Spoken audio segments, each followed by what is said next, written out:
The summer of 1999 proved to be a pretty important time in my life. I was about to enter my first year of high school. Pro wrestling was at its zenith in mainstream popularity, and I decided that on a random trip to KB Toys, I'd purchase Resident Evil 2 for the PlayStation. For a majority of the summer, I struggled to complete RE2 and witness all the game had to offer. My experience with Resident Evil 2 cultivated my excitement for more survival horror games that included the sequels to arguably the best iteration in the Resident Evil franchise, featuring inventory management, disgusting bosses, and more creepy houses than someone can shake a shotgun at on a dark and stormy night. So when it was announced that Resident Evil 2 would get a remake, I was incredibly excited that I wouldn't be able to roundhouse kick my way out of a terrible situation.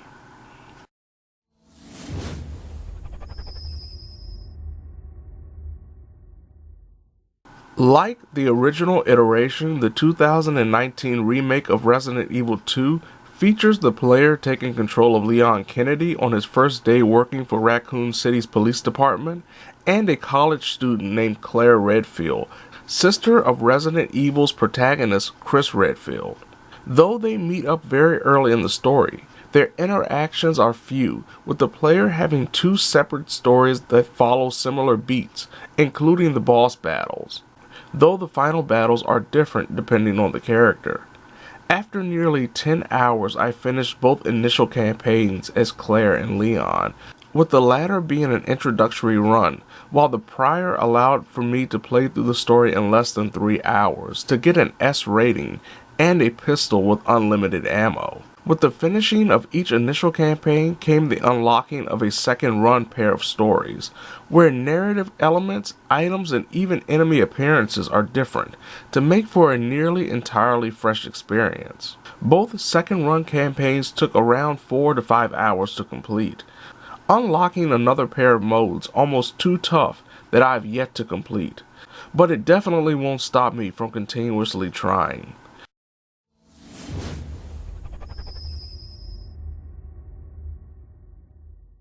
To remake a classic game that changed an entire genre, featuring several hallmarks of a time gone by, seemed like a daunting task, but Resident Evil 2 succeeds in delivering the tense and scary feeling of the original, while updating the gameplay to be modern and rewarding.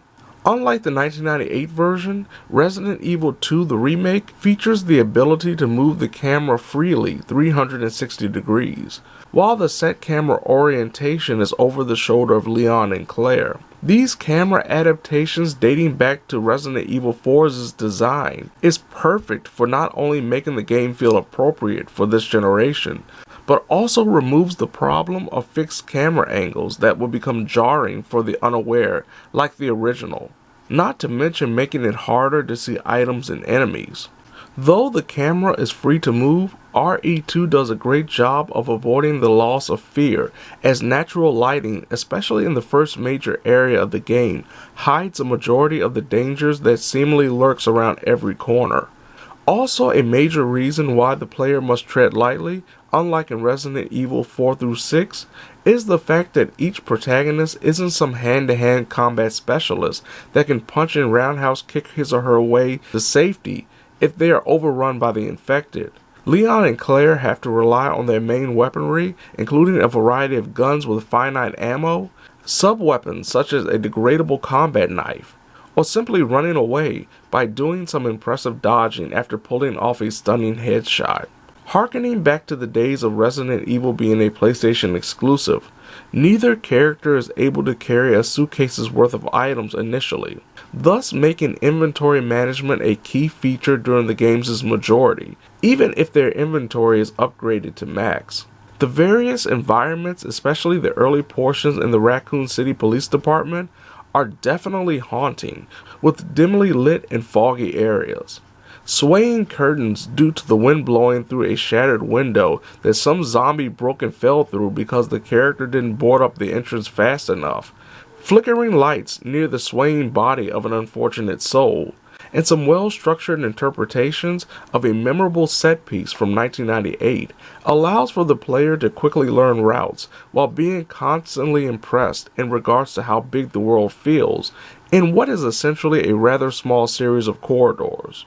What makes these smaller environments even more satisfying are its enemies, one of the game's most impressive and disheartening designs. Enemies in this game, be it regular zombies, infected dogs, or those sound-reliant lickers, have unpredictable movement styles that allow for hectic moments when the player is attempting to conserve ammo, and a few headshots haven't stopped an adversary from approaching. The negative side of such entertaining enemies is the fact their deaths feel like a dice roll. Typically, 3 headshots will down the average infected, with several more being needed to finish it off.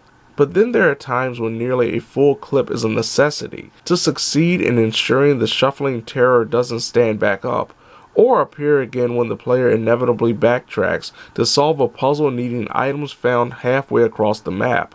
It can become annoying when a single enemy so similar to the last a player put down refuses to die like its peer. The bosses are both great representations of what was offered in the original iteration and underwhelming in terms of a challenge, as the first 2 bosses are relatively easy, while the last 2 are bullet sponges without offering much else in terms of the way they attack. Also, several bosses and mini-bosses were removed or downgraded this time around, but it makes sense considering the more realistic tone of the remake. And then there's the Tyrant, or Mr. X. The fedora and trench coat wearing hawk stalks both Leon and Claire at various points in the game, while being able to enter almost any room the player occupies and cannot be killed, though enough headshots will stun the big boy for a short period of time. Depending on where the player goes in an effort to hide from or avoid Mr. X, can produce some of the most tense moments in the game, because an area not cleared of infected can become a death sentence, as the player runs into, say, a pair of lickers while focusing on the sound of heavy footsteps coming behind Claire or Leon. The design choice of how and where Mr. X can be at any given time is disheartening, especially when attempting to solve a puzzle and the thing just shows up.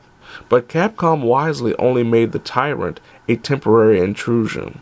From a narrative perspective, the remake does a good job producing a stereotypical Resident Evil story, without going overboard with twists and absurd characters that made the sequels confusing messes.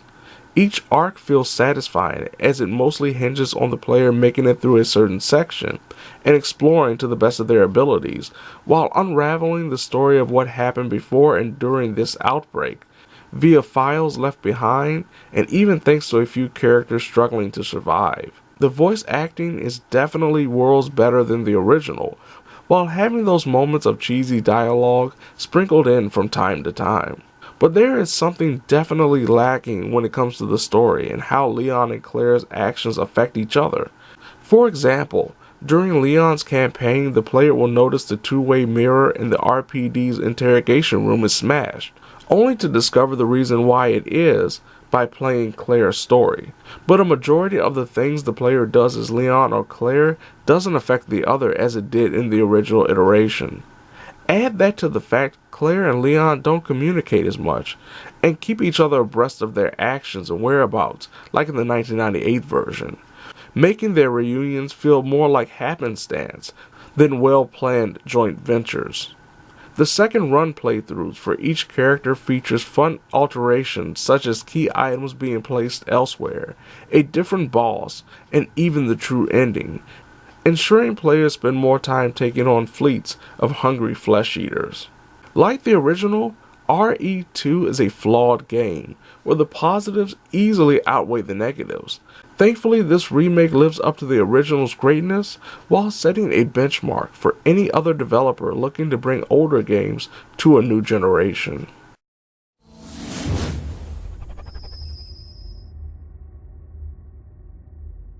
While this version of Resident Evil 2 isn't a one-to-one recreation of a classic that hasn't aged too well, this reimagining is a perfect example of a developer bringing together the best aspects from a franchise's praised sequels. and adding them to a solid story, featuring memorable and improved characters, creating long-lasting moments aplenty across several campaigns. There is definitely a level of difficulty and stress not seen in games today that allows for RE2 to feel even more unique. Capcom has not only delivered a game worthy of its resource material, but also set a standard for video game remakes that will be held against any developer that attempts to bring games from the generations past to the modern era. For those who can handle a lot of blood and gore, stressful management of items and ammo, and don't mind being chased by a giant in a trench coat when you're trying to solve an important puzzle, Resident Evil 2 is perfect for you and your undead friends.